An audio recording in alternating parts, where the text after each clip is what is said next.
are missiles and bombs heading for Kosovo. President Clinton warns the Serbs they will face Allied airstrikes unless they meet a Saturday deadline for a peace deal. Preventing repetitive stress injuries, the U.S. government takes action to make the workplace safer. And Eye on America, how 3 young men found their fortune on the World Wide Web. This is the CBS Evening News. With Dan Rather reporting from CBS News headquarters in New York. Good evening. Time is running out for Kosovo peace negotiators, and the United States is very much involved. President Clinton warned today that the onrushing deadline for a self-rule agreement for the Serbian province is not negotiable. Failure of their talks, the president said, would leave the U.S. and the NATO allies with no choice but military action. CBS's Scott Pelley at the White House has the story. Scott?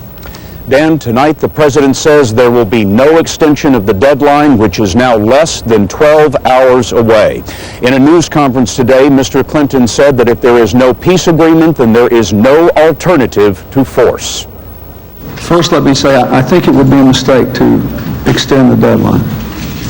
If there is an effective peace agreement, NATO stands ready to help implement it. We also stand united in our determination to use force if Serbia fails to meet its previous commitment to withdraw forces from Kosovo, and if it fails to accept the peace agreement. The conflict is in Eastern Europe over the remnants of what used to be Yugoslavia.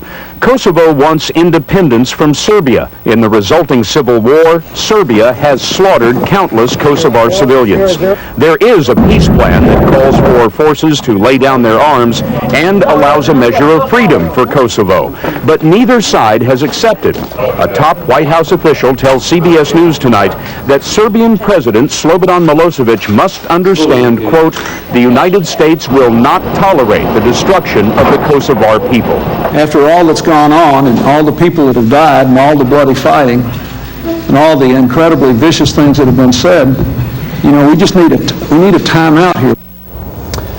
The Secretary of State is en route to the peace talks. We spoke with Madeleine Albright a short time ago. She told us that she called Milosevic and told him that this is his last chance to avoid losing much of his country.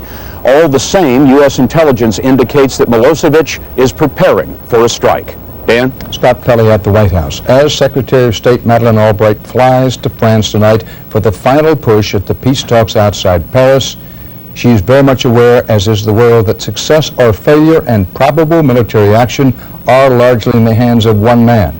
CBS's Rita Braver is covering the talks. The mood at the Rambouillet peace talks was as gloomy as the sky.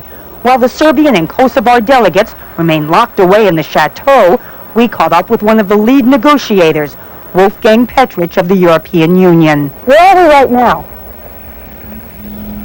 Well, in the middle of the endgame, and the high drama is building up. What's blocking this right now? One man, really. Basically everything, I must tell you. And above all, to be very specific, one man, as you say, and this is President Milosevic. The Yugoslav strongman calls the shots in Serbia, and his intransigence has increased the threat of NATO bombing, forcing many Westerners to flee Belgrade. Milosevic, who loves baiting the West, objects to the Rambouillet Agreement's key provisions of self-government for Kosovo and the stationing of NATO peacekeeping troops there. He refused to even meet today with the American diplomat who flew in to give one last warning. Milosevic sent out his foreign minister to react.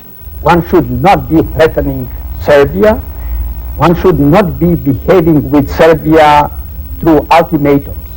No one here is giving up hope yet.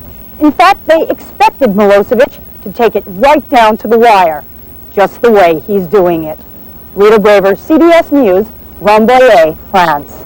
If NATO opts for punitive airstrikes, on call are hundreds of U.S. and other warplanes and the kind of cruise missiles used against Iraq.